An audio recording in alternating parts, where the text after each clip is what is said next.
4 barche risalivano il canale principale verso la grande laguna a nord.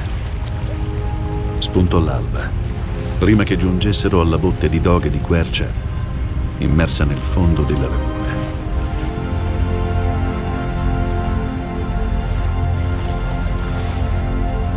Più oltre c'era ancora palude e infine il mare aperto. Osservò il cielo rischiararsi oltre il lungo margine della palude e vide in lontananza le montagne coperte di neve.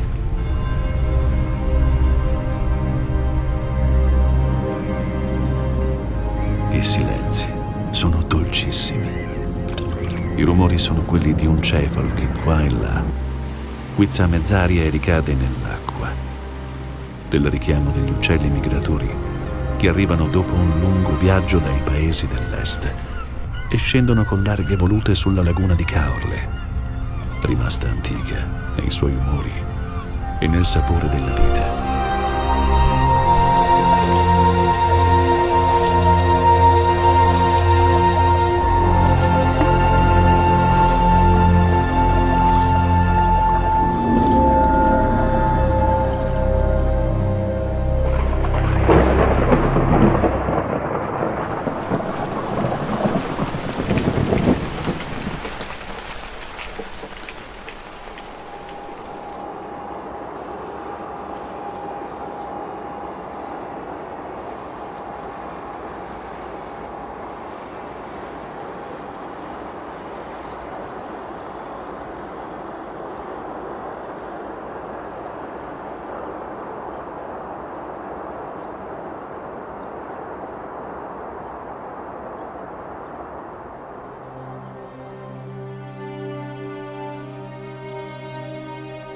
Un autunno di giornate splendide, di brevissime piogge che lasciano il cielo più terso di prima e accendono di arcobaleno il collo e la testa dei germani reali e dei codoni che si alzano all'improvviso dai canneti verso spazi che sembrano eterni.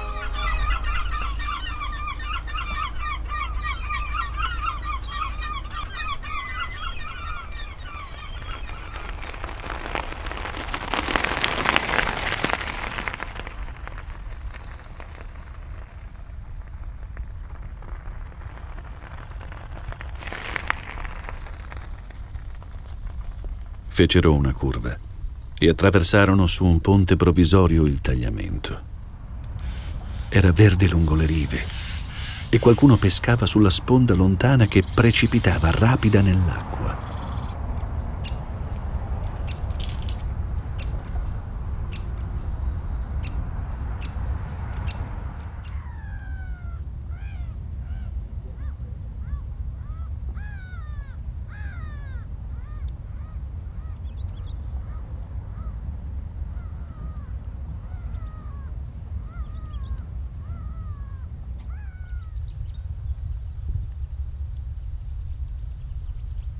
Svoltarono a sinistra e precedettero lungo il canale dove erano attraccate le barche da pesca.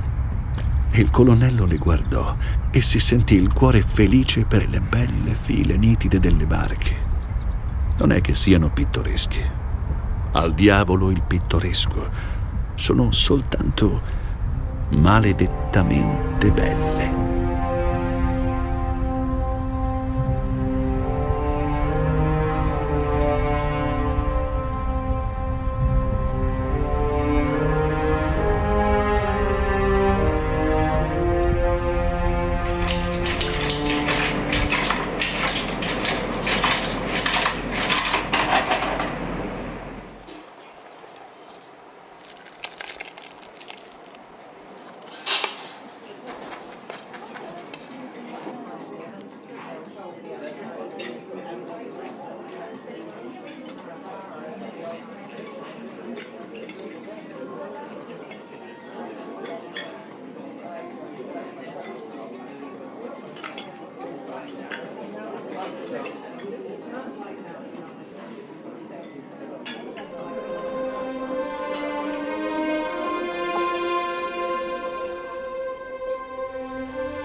Con gran corredo di classe, di cassoni, di poltrone e di suppellettili, i due maturi sposini s'erano imbarcati in una corriera e, sofferto angosciamente il lungo martirio della noia delle zanzare, in 50 ore di tragitto per paludi e canali, erano sbarcati sull'Emene alla loro villeggiatura.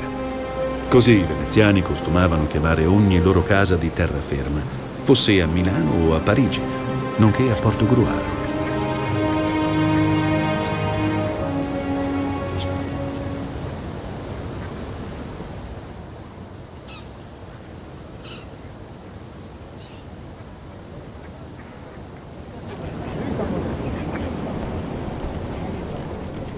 Il distretto di Portogruaro, cui appartiene il comune di Teglio con la frazione di Fratta, forma adesso il lembo orientale della provincia di Venezia, la quale occupa tutta la pianura con termine alle lagune, dal Basso Adige in Polesine al tagliamento arginato.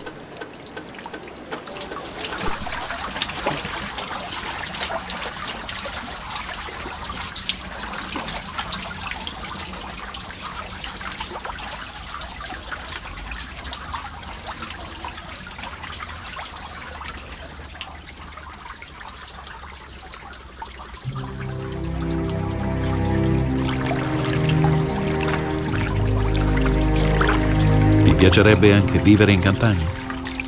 Sì, disse il colonnello. Perché no? Così si potrebbero vedere gli alberi quando ci svegliamo. Che alberi vedremo durante questo viaggio? Soprattutto pini e piante di cotone lungo i corsi d'acqua e pioppi. Vedrai i pioppi quando diventano gialli in autunno.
Il chiacchierio languiva nella calma solenne del tramonto. Le acque dell'Emene romoreggiavano al basso, verdastre e porticose. Un suono di campane lontano e melanconico veniva per l'aria come l'ultima parola del giorno morente, e il cielo si infiammava ad occidente con gli splendidi colori dell'autunno.